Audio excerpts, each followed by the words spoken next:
গোলাপ ফুল। একে আমরা সকলেই চিনি। সমগ্র সংসার ভালোবাসে এই পুষ্পকে। এই ফুল দেখতেও সুন্দর। সবথেকে বেশি গুরুত্বপূর্ণ কথা হলো এর সুগন্ধ, যা দূর দূরান্ত থেকে ব্যক্তিদেরকে আকৃষ্ট করে। এই সুন্দর পুষ্প একটু মন দিয়ে দেখলেই দেখা যায় এর নিচে কাঁটা রয়েছে। এই সংসার বলে, এ প্রকৃতির কেমন রচনা, এত কোমল পুষ্প, এটা কি তীক্ষ্ণ কাঁটা সহ প্রস্ফুটিত হয়? এটাই হলো জীবনের সত্য। আমাদের অন্তরের সদ্গুণ, সেগুলিও এই ফুলের মতোই সুন্দর। সংসার এর সৌন্দর্য দেখতে পায়, এর সুগন্ধ চতুর্দিকে ছড়িয়ে পড়ে। কিন্তু এই সদ্গুণ জাগ্রত করে তোলার জন্য কঠোর পরিশ্রম করতে হয়, প্রতিনিয়ত চেষ্টা করে যেতে হয়। তাই জন্য যদি আপনি জানেন আপনার পথ উচিত কিন্তু তা কাঁটায় পরিপূর্ণ, তাহলে থামবেন না, চলতে থাকুন। একবার যদি অন্তরের সদ্গুণ জাগ্রত হয়, তাহলে এই সংসার এর সৌন্দর্য দেখবে আর সুগন্ধে আকর্ষিত হয়ে আপনার কাছে আসবে। এই মন, এই জীবন প্রসন্ন হয়ে বলবে, রাধা রাধা।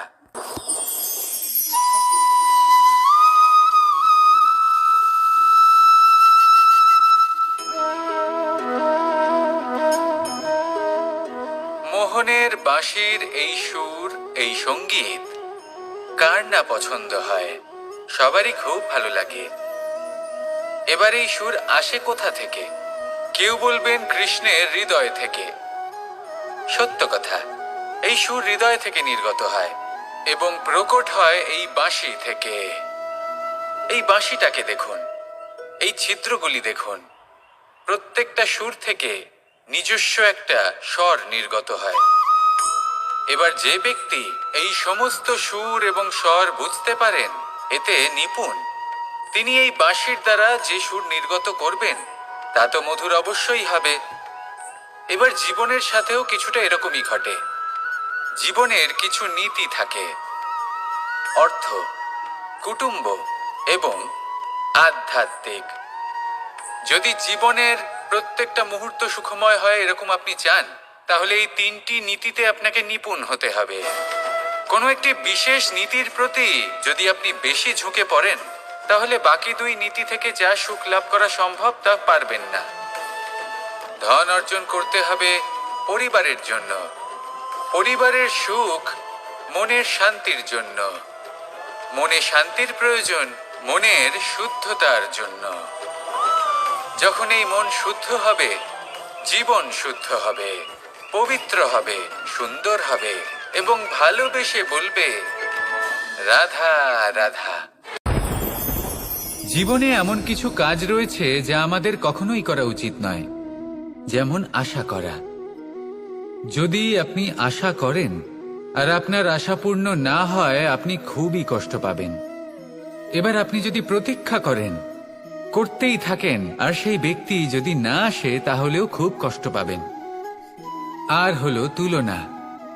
আপনি যদি তুলনা করতে যান, তাহলে এটাই ভাববেন যে হয় আমি বা অন্য কোনো ব্যক্তি, এই দুজনের মধ্যে কোনো এক ব্যক্তি নিকৃষ্ট। আর এই ভাবনাটাই হলো অনুচিত।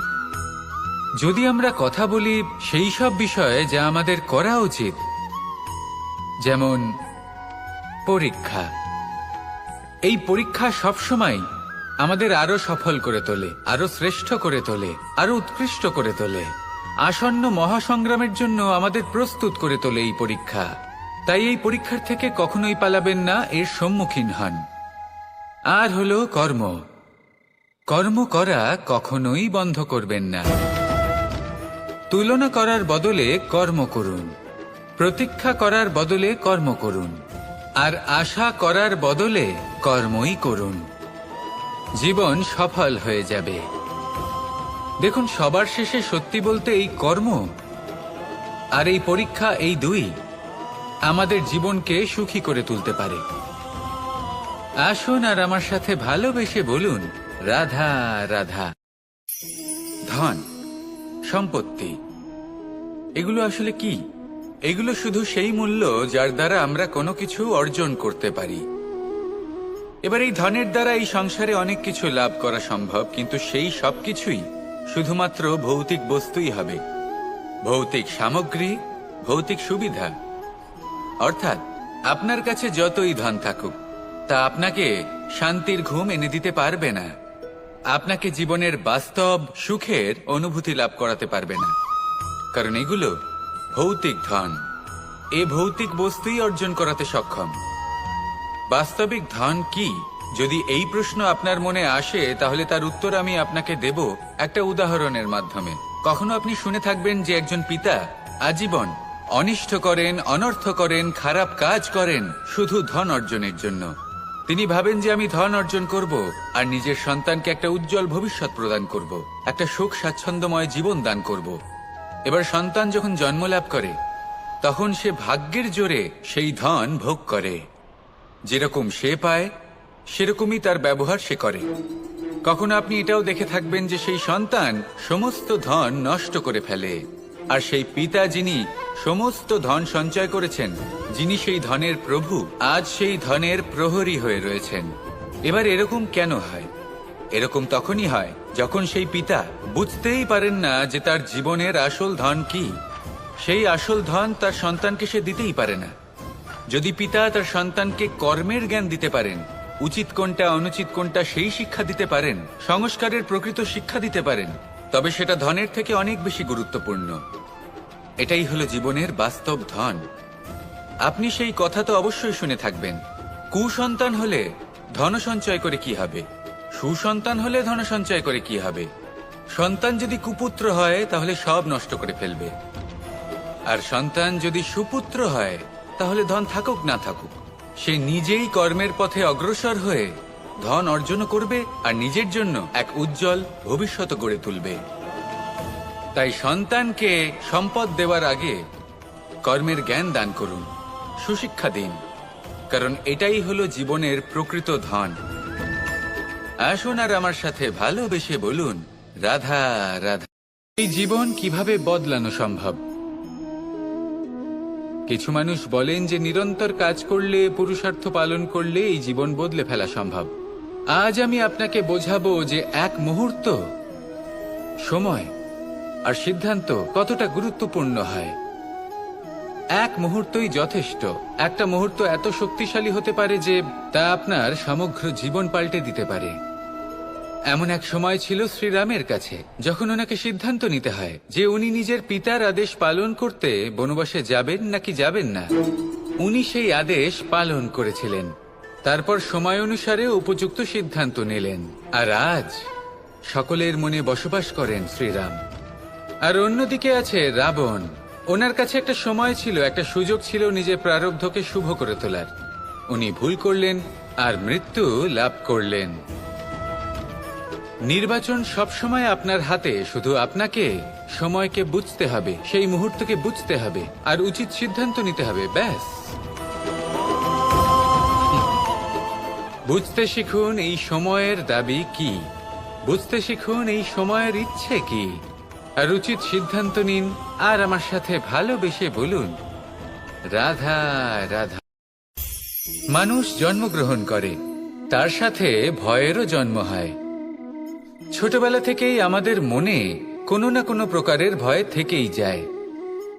কেউ এই বিষয়ে ভয় পায় যে তার কোনো বস্তু তার থেকে দূরে চলে যাবে, কেউ এই বিষয়ে ভয় পায় যে আমি নিজেকে হারিয়ে ফেলব, কেউ এই ভেবে ভয় পায় যে আমার প্রিয়জনেরা তারা যেন আমার থেকে দূরে না চলে যায়, কেউ এই ভেবে ভয় পায় যে আমরা যেন পথ না হারিয়ে ফেলি, আদি ইত্যাদি। কিন্তু সত্যি কথা বলতে, ভেবে দেখুন এই ভয় বাস্তবে কি? শুধুই একটা মনস্থিতি, আর কিছুই নয়। যা কিছু আপনি জীবনে পেয়েছেন তা একদিন আপনাকে হারাতে হবে। এই জীবন হলো আপনারই, কিন্তু তাও একদিন সমাপ্ত হবে। তাই ভয় পেয়ে কি লাভ? এই ভয় শুধু আপনাকে জীবন যাপন করা থেকে বাধা দিচ্ছে, আর কিচ্ছু নয়। পথ হারিয়ে ফেললেই বুঝতে পারবেন যে নতুন পথ কিভাবে বানাতে হয়। কিছু মানুষকে জীবন থেকে হারালে তবেই আপনি বুঝবেন যে আপনার আপনজনকে। এই ভয়ের কারণে ভীত হয়ে থাকবেন না। এই তারা নক্ষত্র অন্ধকারের অভাবে গুরুত্ব হারায়, শিবকেও মহাদেব হবার জন্য বিষ পান করতে হয়েছিল। প্রত্যেক পরিস্থিতি, প্রত্যেক সাফল্য আপনার পরীক্ষা নেবে, তাতে উত্তীর্ণ হওয়া হলো আপনার কর্ম। যখনই আপনি ভয় পাবেন বা সংকটের সম্মুখীন হবেন, তখন সাহসের সাথে তার সম্মুখীন হন। মনে রাখবেন, যে সম্মুখীন হতে জানে, সাফল্য তার সাথে সবসময় থাকে। আসুন আর আমার সাথে ভালোবেসে বলুন, রাধা রাধা। বুদ্ধি আর বিবেকের পার্থক্য কোথায় তা নিয়ে এই সংসার অনেক কিছুই ভাবে। কিছু মানুষ ভাবেন যে এই দুই হলো একই, কিন্তু যদি সত্যি কথা বলি তাহলে এই দুইয়ের মধ্যে একটা অমূল্য পার্থক্য আছে। আর তা হলো এটা, যে বুদ্ধির সম্পর্ক হলো মস্তিষ্কের সাথে, আর বিবেকের সম্পর্ক হলো হৃদয়ের সাথে। যে কোনো বুদ্ধিমান মানুষ কি করেন? নিজের মতন করে এই সংসারকে বদলে ফেলতে চেষ্টা করেন। একজন বিবেকশীল মানুষ কি করেন? নিজের অন্তরকে, নিজের মনকে বদলে ফেলতে চেষ্টা করেন। কারণ মানুষের সংসার এই মনের মধ্যেই বসবাস করে। তাই নিজের বুদ্ধির ব্যবহার অবশ্যই করুন, কিন্তু তাতে বিবেকের লাগামটা অবশ্যই শক্ত হাতে ধরবেন।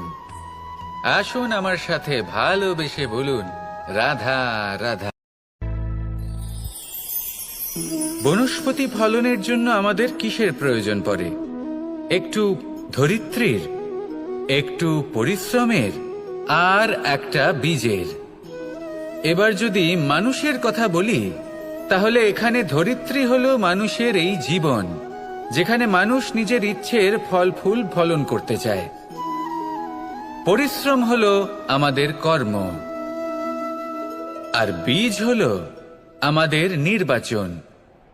আমাদের বেছে নিতে হবে যে আমরা কি বপন করব, আম নাকি ফণি মনসা।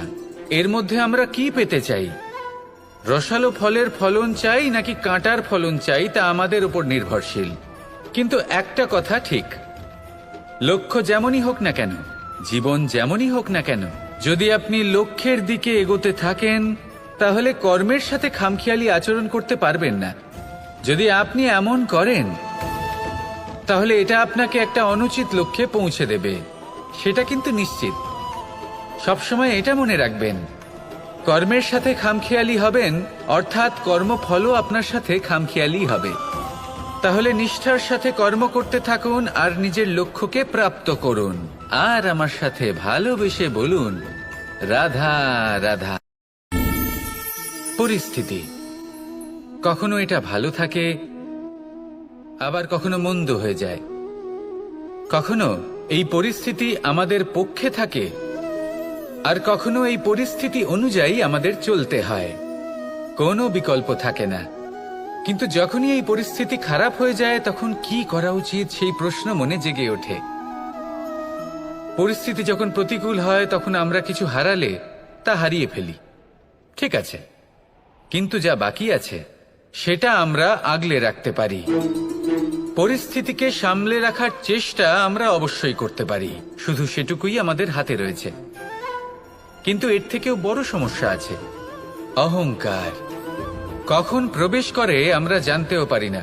এই অহংকার আপনাকে বুঝতেও দেবে না যে আপনি সত্যি কিছু হারিয়েছেন। আপনার কিছুই যাবে আসবে না। দেখতে গেলে আকাশের সূর্য নিজের প্রকাশ হারিয়ে ফেলে যখন অন্ধকার ঘনিয়ে আসে। তাহলে আমরা কে হই? ওনার সামনে তো কিছুই নই। এই অহংকার আমাদের দমন করতেই হবে।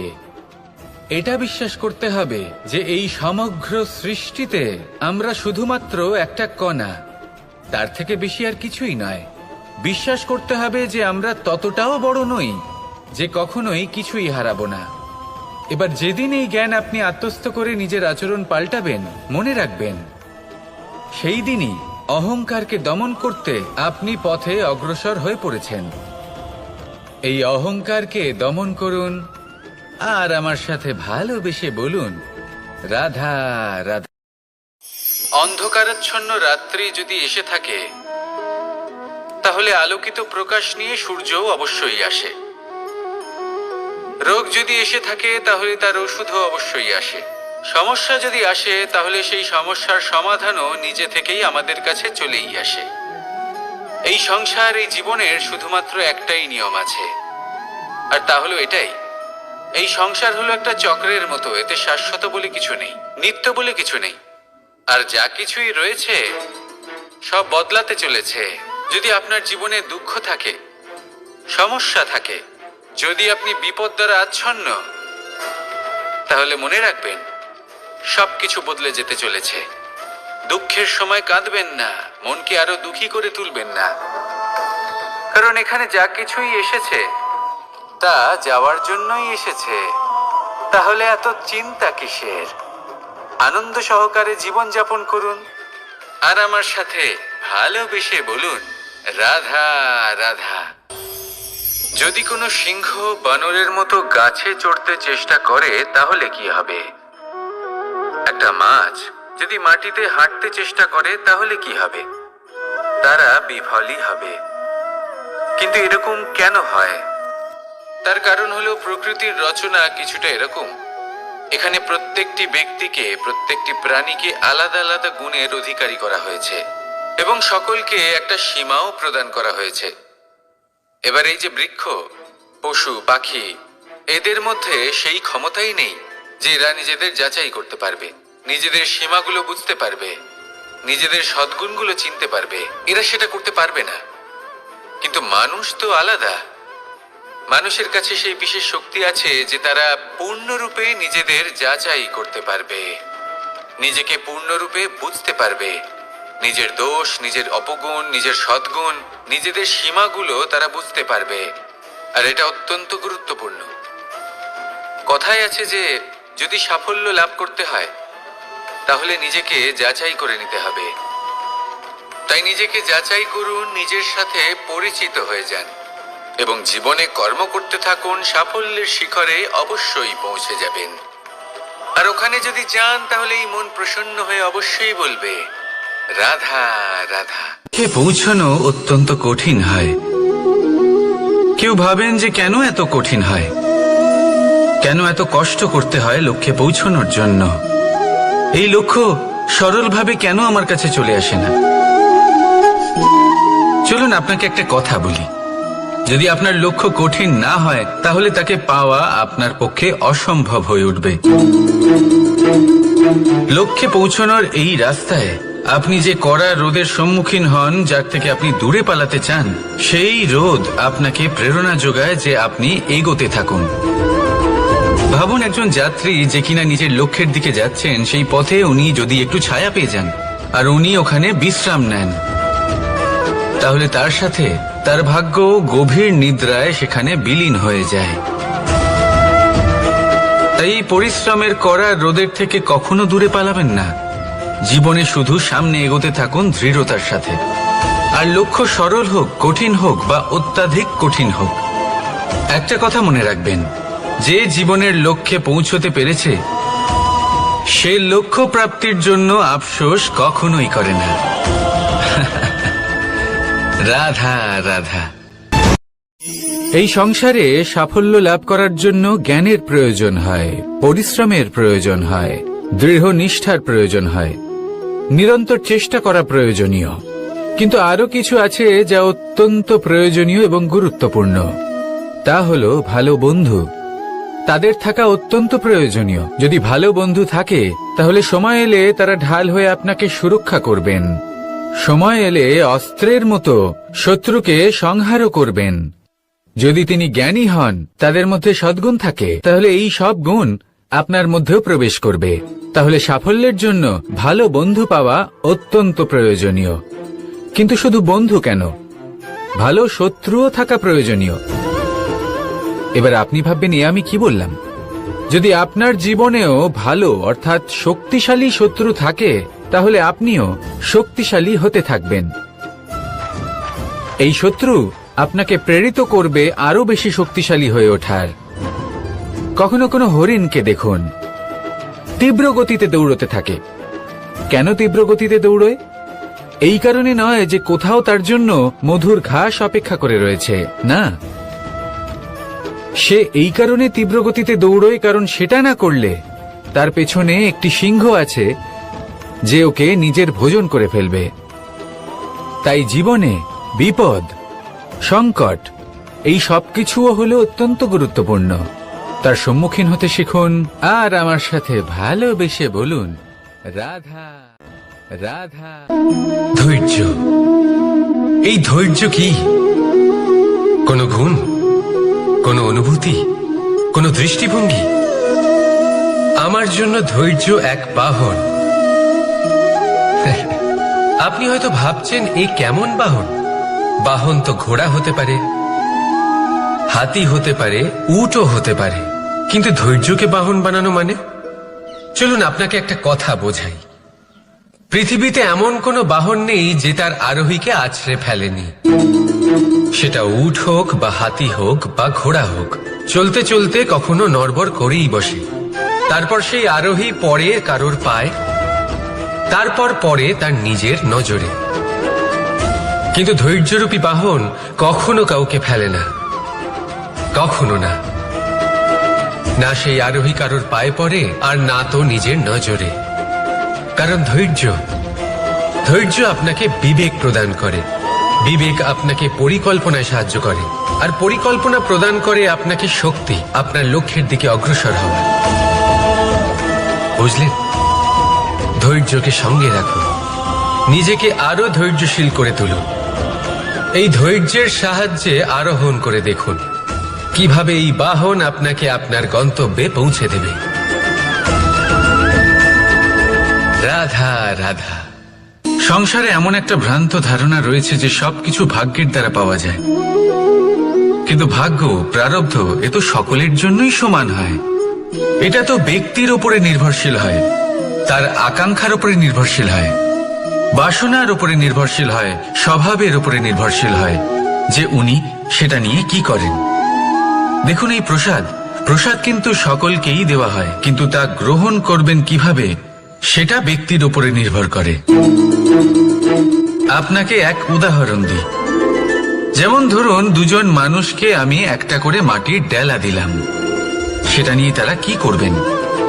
একজন মানুষ তার ছোট ছোট ডেলা বানাবেন আর পথযাত্রীদের ওপরে ছুঁড়ে মারবেন, হাসি ঠাট্টা করবেন, তাদের বস্ত্র নোংরা করে দেবেন, সেটাতেই উনি আনন্দ পাবেন। অন্যদিকে দ্বিতীয় ব্যক্তি সেই মাটির ডেলা দিয়েই নিজের জন্য একটা কুঁড়ে ঘর বানাবেন।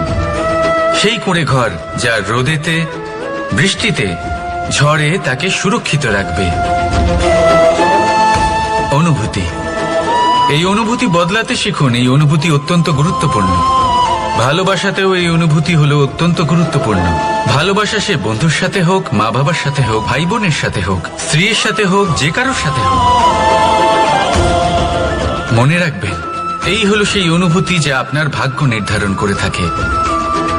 তাহলে আসুন আমার সাথে প্রেমের অনুভূতি নিয়ে বলুন, রাধা রাধা। লক্ষ্য, পথ আর সাফল্য, এই তিনটেই একে অপরের সাথে জড়িত, কিন্তু অনেকবার মানুষ এদের ঠিকভাবে বুঝতে পারেন না। তারা ভাবেন যে যেরকম লক্ষ্য হবে সেরকমই পথ হবে, সেই মতোই লক্ষ্য কঠিন হলে পথ কঠিন হবে, লক্ষ্য সরল হলে পথও সরল হবে। যদি আপনাকে আসল সত্যের সাথে অবগত করাই, তাহলে দেখবেন সবকিছুই এর উল্টো। লক্ষ্য নিজের পথ বানায় না, পথ সেটাই যেটা আপনি স্বয়ং নির্বাচন করে আপনি নিজে বানান। সেই অনুসারেই আপনি আপনার লক্ষ্যে পৌঁছতে পারবেন। সেই জন্য জীবনে যখনই লক্ষ্যে পৌঁছানোর পথের বিষয়ে আপনি কোনো সিদ্ধান্ত নেবেন, তাহলে তা ভেবে চিন্তে নেবেন, কারণ এই পথ অত্যন্ত গুরুত্বপূর্ণ। পথ যদি শুভ হয়, তাহলে লক্ষ্য আপনা থেকেই শুভ হয়ে যায়। তাহলে আসুন আমার সাথে ভালোবেসে বলুন, রাধা রাধা।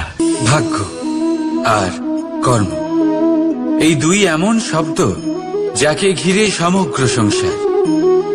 কেউ বলে আমার ভাগ্যে এটা ছিল না, যা পেলে আমার জীবন অন্যরকম হতো। কেউ বলে আমার গত জন্মের কর্ম নিশ্চয়ই এমন ছিল, যে কারণে এই জন্মে এরকম ভাগ্য পেয়েছি আমি। এসব বাদ দিন আর একবার শান্ত চিত্তে ভাবুন। আপনি বুঝতে পারবেন যে ভাগ্য আর কর্ম এই দুই এই জন্মের। তফাৎ শুধুমাত্র এটাই যে যদি ভাগ্যের কথা বলা হয় তাহলে আপনি এই ভাগ্যের থেকে যত বেশি আশা করবেন তত বেশি নিরাশ হবেন আপনি। কারণ এই আশা আপনাকে কর্ম করা থেকে আটকায়। যদি কথা বলা হয় কর্মের, তাহলে নিজের কর্মের প্রতি যত বিশ্বাস রাখবেন তত বেশি সফলতা আপনার কাছে আসবে। তাই একটা কথা মনে রাখবেন, ভাগ্য আপনার কর্ম নির্ধারণ করে না, কিন্তু আপনার কর্ম আপনার ভাগ্যকে অবশ্যই নির্ধারণ করে। রাধা রাধা নাম কত সাধারণ একটা বিষয়।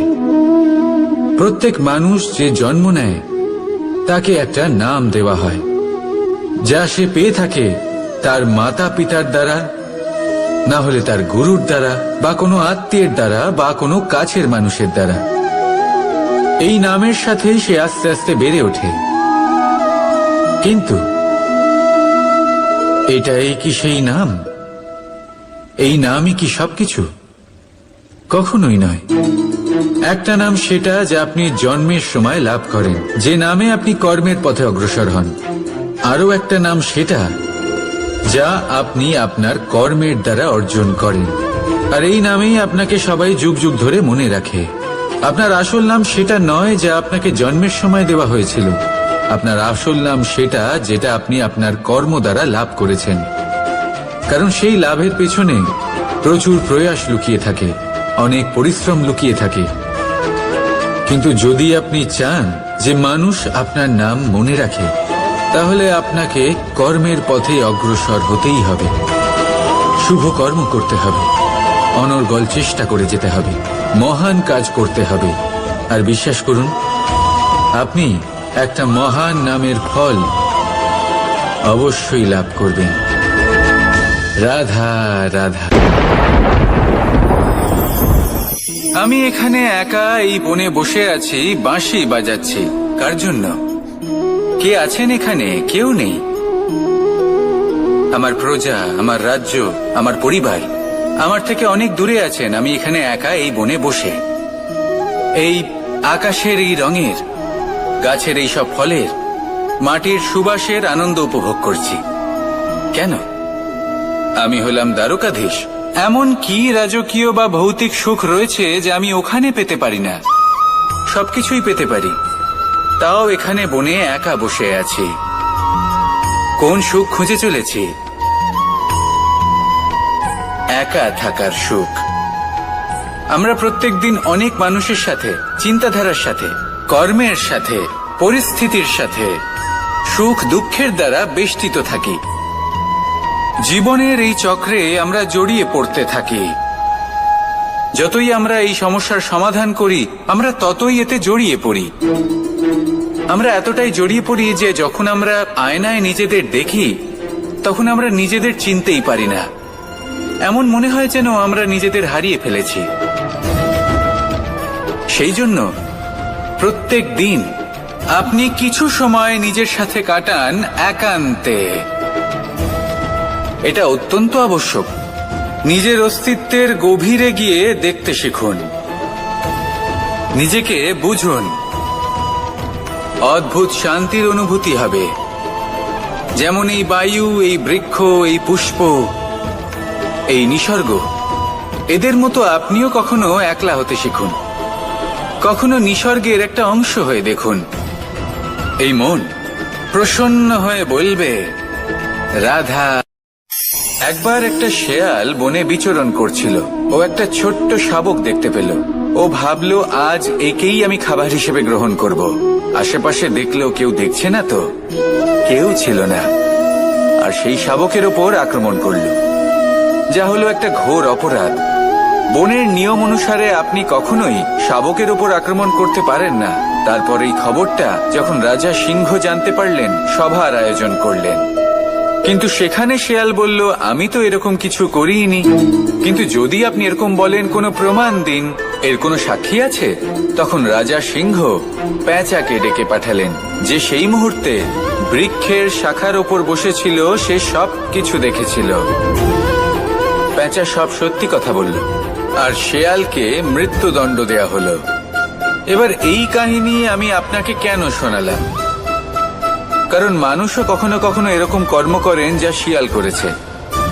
এটা ভাবেন কেউ দেখছে না যখন আমি অনুচিত কর্ম করতেই পারি, কিন্তু না, আপনি যাই করুন না কেন কেউ না কেউ অবশ্যই তা দেখছে। কোনো ব্যক্তি না হলেও কোনো প্রাণী, না হলে কোনো যক্ষ বা দেব বা প্রেত। যদি এনারা কেউ না দেখেন তাহলে ধরিত্রী মাতা দেখেন যেখানে দাঁড়িয়ে আপনি সেই কর্ম করছেন, তাই না? তাই একটা কথা সবসময় মনে রাখবেন, কে দেখছেন কে দেখছেন না সেই বিষয়ে ভাবা ছেড়ে দিন। এটা খুব সহজ কথা। আপনি যদি উচিত কর্ম করেন উচিত ফল পাবেন, যদি অনুচিত কর্ম করেন তাহলে আপনি অনুচিত ফল অবশ্যই পাবেন। সেই জন্য উচিত পথে চলতে থাকুন, উচিত কর্ম করতে থাকুন, আর আমার সাথে ভালোবেসে বলুন রাধা রাধা। বাহ, পুষ্পের সুবাস আমার খুব ভালো লাগে। অত্যন্ত সুন্দর হয় এই পুষ্প। এইভাবে চারিদিকে পুষ্প দেখে মন আনন্দিত হয়ে ওঠে। এবার আপনারা ভেবে দেখুন, আমার চারিদিকে পুষ্প নয় আগুন আছে, তাহলে কি হবে? আমার শরীর কি জ্বলে যাবে না? অবশ্যই জ্বলবে। শরীরকে কি আগুনের তাপ সহ্য করতে হবে না? অবশ্যই সহ্য করতে হবে। এটাই হলো প্রকৃতির নিয়ম। এই নিয়ম কিন্তু আমরা সবাই জানি, কিন্তু আমাদের মধ্যে বেশিরভাগ মানুষ এই বিভ্রান্তি নিয়ে বাঁচি যে এই যে প্রকৃতির নিয়ম তা আমার ওপর প্রযোজ্য নয়। তা কিন্তু নয়। আমাদের চতুর্দিকে এই যে নিসর্গ রয়েছে, আমরা তার কতটা ক্ষতি করি সেটা একবার ভেবে দেখুন। আমরা বনাঞ্চল জ্বালিয়ে দিই, বায়ু দূষিত করি, জল দূষিত করি, প্রাণীদের হত্যা আমরা করি। কেন? এই নিসর্গ আমরা নষ্ট করি, যদিও আমরা জানি যে আমরাও হলাম এই নিসর্গেরই অংশ। এবার দেখুন, শরীরের কোনো অংশে যদি আগুন ধরান, আস্তে আস্তে সমস্ত শরীরও জ্বলে যাবে। সেইভাবেই নিসর্গ যদি নষ্ট হয়ে যায় তাহলে মনুষ্য জাতিও নষ্ট হয়ে যাবে। তাই এই যে নিসর্গ আপনি দেখছেন, এই পুষ্প, এই বৃক্ষ, বায়ু, জল, এদের সকলকে রক্ষা করুন, নষ্ট নয়। মনে রাখবেন, যদি নিসর্গ থাকে মানুষ থাকবে, যদি নিসর্গ থাকে তাহলেই জীবন থাকবে। আসুন আমার সাথে ভালোবেসে বলুন রাধা রাধা। কারই না পছন্দ বলুন তো? অত্যন্ত সুস্বাদু হয় এই মধু, মিষ্টি খেতে হয় এবং তা শক্তিও প্রদান করে। এবং প্রত্যেকটি মিষ্টি পদার্থের মতোই এতেও খুব তাড়াতাড়ি পিঁপড়ে ধরে যায়। অন্যদিকে যদি নুনকে দেখি, তাহলে বছরের পর বছর রাখলেও এতে পিঁপড়ে ধরে না। এবার যদি কথা বলি বন্ধুত্বের, তাহলে বন্ধুত্ব নুনের মতো হওয়া উচিত, মধুর মতো নয়। যারা সামনে এলে শুধুমাত্র মধুর মধুর কথা বলবে, পরে এতে পিঁপড়ে ধরে যাবে, এটা নুনের মতো হওয়া উচিত। প্রকৃত বন্ধু হলো সে যে সময় এলে পরে আপনার সামনে আপনার প্রকৃত সত্য তুলে ধরবে, তা সে যতই কঠিন হোক না কেন। আপনার দোষ, আপনার অপগুণ, আপনার খামতি আপনাকে বলতে পারবে, যাতে আপনি সেগুলো শুনে মেনে নিয়ে তারপর নিজেকে শুধরোতে পারেন। এটাই হলো প্রকৃত বন্ধুত্ব। কখনো নিজের জীবনের আশেপাশে মন দিয়ে দেখবেন, অনেক সময় এমন মানুষ থাকেন, অনেক বন্ধু থাকেন যাদের দেখে আমাদের মনে হয় যে এনারা খুব কঠোর, এনাদের কথা খুব কটু। কিন্তু বেশিরভাগ এমন মানুষের মনটা যদি বুঝতে পারেন তাহলে দেখবেন তাতে কোনো মালিন্য নেই, এনাদের মন অত্যন্ত পবিত্র হয়। যদি আপনার জীবনেও এমন কোনো ব্যক্তি থেকে থাকে, এমন বন্ধু থাকে, তাহলে তাদের আগলে রাখুন আর আমার সাথে ভালোবেসে বলুন রাধা রাধা। যতক্ষণ আমরা এই সংসারে জীবিত ততক্ষণ আমাদের সাথে সবকিছু থাকে, আমাদের ধন, সুখ স্বাচ্ছন্দ্য, আমাদের মিত্রগণ, আমাদের পরিবার, এই সমাজ, এই সবকিছু আমাদের সাথে থাকে। যেদিন আমরা এই সংসারকে ত্যাগ করব, এদের মধ্যে কেউ আমাদের সাথে যাবে না, না ধন, না স্বাচ্ছন্দ্য, না সম্পত্তি। এই সকল মানুষ, এই সমাজ, এরা শুধুমাত্রই শ্মশান পর্যন্ত আমাদের সাথে থাকতে পারবেন। তারপরে যদি আমাদের সাথে কিছু যেতে পারে তাহলে তা শুধুই আমাদের ধর্ম। আর এই সংসারে আমরা নিজেদের যে সুনাম রেখে যাই সেটা সম্ভব শুধুমাত্র কর্মের দ্বারা। সেই জন্য সংসারে যতদিন পর্যন্ত জীবিত আছেন, যদি কিছু অর্জন করতে চান তাহলে ধর্ম অর্জন করুন, ধর্মের বিষয়ে স্পষ্টতা অর্জন করুন এবং কর্ম অর্জন করুন। এটাই হবে আপনার অতীত এবং এটাই হবে আপনার ভবিষ্যৎ, এবং এটাই সকলকে প্রেরণা প্রদান করবে। আসুন আমার সাথে ভালোবেসে বলুন, রাধা রাধা। যখনই কোনো যাত্রায় যাব বলে মনে করি, তখনই আমরা প্রস্তুত থাকি আসন্ন বিপদের জন্য বা সংকটের জন্য। যেমন যদি আমাদের মনে হয় যে আজকের পরিবেশ খুব ঠান্ডা হবে, তাহলে আমরা গরম বস্ত্র ধারণ করি বা সেটাকে সাথে নিয়ে যাই। যদি মনে হয় যে বৃষ্টি হতে পারে বা বৃষ্টি হয়ে চলেছে, আমরা দেখছি, তাহলে আমরা একটা ছাতা সাথে নিয়ে নিই। আমরা প্রস্তুত থাকতে চাই এবং এটাই উচিত, এবং সেই কারণেই আমরা যাত্রায় সাফল্য লাভ করি। কিন্তু যদি আমরা কথা বলি জীবনযাত্রা নিয়ে, যা কিনা সব থেকে বেশি গুরুত্বপূর্ণ, তাহলে তার জন্য আমরা পূর্ণরূপে প্রস্তুত থাকি না। আশেপাশের মানুষ, এই সমাজ, আমাদের সাথী, আমাদের মিত্ররা যে কোনো মুহূর্তে বদলে যেতে পারেন। সেই জন্য আমরা নিজেদেরকে কখনো সাবধান করি না, কখনোই নিজেদের প্রস্তুত করি না। আমাদের এটা কখনোই মনে হয় না যে এরকম হতে পারে, আর সেই কারণেই শেষে গিয়ে আমরা অত্যন্ত দুঃখ পাই। একটা অমূল্য শিক্ষা আছে যেটা আমাদের লাভ করা উচিত, সতর্ক থাকা উচিত। এই জীবনযাত্রার জন্য শুধুমাত্র এই পরিবেশের বিষয়ে তথ্য সংগ্রহ করা বা তাকে অনুমান করা, এটুকু হলেই চলবে না। আমাদের আশেপাশের মানুষজনকে দেখতে হবে, তাদের স্বভাব পরিস্থিতির ওপর নজর রাখতে হবে। যখন তারা রং পাল্টাচ্ছেন, নজর রাখতে হবে, তা অত্যন্ত আবশ্যক। পরিবর্তন আপনার জীবনে অবশ্যম্ভাবী, সঠিকভাবে তার সম্মুখীন হন। আসুন আমার সাথে ভালোবেসে বলুন, রাধা। এই সংসারের সব থেকে বড় সুখ কি? কেউ বলবেন নিজের লক্ষ্য প্রাপ্ত করা, কেউ বলবেন ধন উপার্জন করা, কেউ বলবেন নিদ্রাই সব থেকে বড় সুখ, কেউ বলবেন রাজ্য লাভ করা, আবার কেউ বলবেন মাতার হাত থেকে খাবার খাওয়া, আদি ইত্যাদি। কিন্তু যদি সত্যি কথা বলি, এই সংসারের সব থেকে বড় সুখ হল সেবা করা। কখনো কাউকে সেবা করে দেখুন। এই সেবা দ্বারা অন্য কোনো মানুষের আশীর্বাদ লাভ করাতেই সুখ রয়েছে। আপনার সেবা ভাব দ্বারা যখন কোনো মানুষ নিজের অন্তরাত্মা থেকে আপনাকে আশীর্বাদ করে, তার থেকে বড় সুখ আর কিছুই নেই। কারণ প্রত্যেক মানুষের মধ্যে ঈশ্বর বাস করেন। নরের সেবাই হলো নারায়ণের সেবা। নিষ্কাম সেবা করাই হলো সব থেকে বড় সুখ। তাই নিজের অন্তরে সেবার এই ভাব জাগ্রত করুন। যে সুখের কথা আমি বলছি, সেই সুখ অনুভব করেই দেখুন। এই মন সুপ্রসন্ন হয়ে বলবে, রাধা রাধা। বাহ, পুষ্পের সুবাস আমার খুব ভালো লাগে। অত্যন্ত সুন্দর হয় এই পুষ্প। এইভাবে চারিদিকে পুষ্প দেখে মন আনন্দিত হয়ে ওঠে। এবার আপনারা ভেবে দেখুন, আমার চারিদিকে পুষ্প নয়, আগুন আছে। তাহলে কি হবে? আমার শরীর কি জ্বলে যাবে না? অবশ্যই জ্বলবে। শরীরকে কি আগুনের তাপ সহ্য করতে হবে না? অবশ্যই সহ্য করতে হবে। এটাই হলো প্রকৃতির নিয়ম। এই নিয়ম কিন্তু আমরা সবাই জানি, কিন্তু আমাদের মধ্যে বেশিরভাগ মানুষ এই বিভ্রান্তি নিয়ে বাঁচি যে এই যে প্রকৃতির নিয়ম, তা আমার ওপর প্রযোজ্য নয়। তা কিন্তু নয়। আমাদের চতুর্দিকে এই যে নিসর্গ রয়েছে, আমরা তার কতটা ক্ষতি করি সেটা একবার ভেবে দেখুন।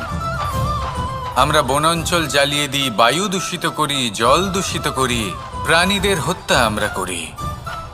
কেন? এই নিসর্গ আমরা নষ্ট করি, যদিও আমরা জানি যে আমরাও হলাম এই নিসর্গেরই অংশ। এবার দেখুন, শরীরের কোনো অংশে যদি আগুন ধরান, আস্তে আস্তে সমস্ত শরীরও জ্বলে যাবে। সেইভাবেই নিসর্গ যদি নষ্ট হয়ে যায়, তাহলে মনুষ্য জাতিও নষ্ট হয়ে যাবে। তাই এই যে নিসর্গ আপনি দেখছেন, এই পুষ্প, এই বৃক্ষ, বায়ু, জল, এদের সকলকে রক্ষা করুন, নষ্ট নয়। মনে রাখবেন, যদি নিসর্গ থাকে মানুষ থাকবে, যদি নিসর্গ থাকে তাহলেই জীবন থাকবে। আসুন আমার সাথে ভালোবেসে বলুন রাধা রাধা।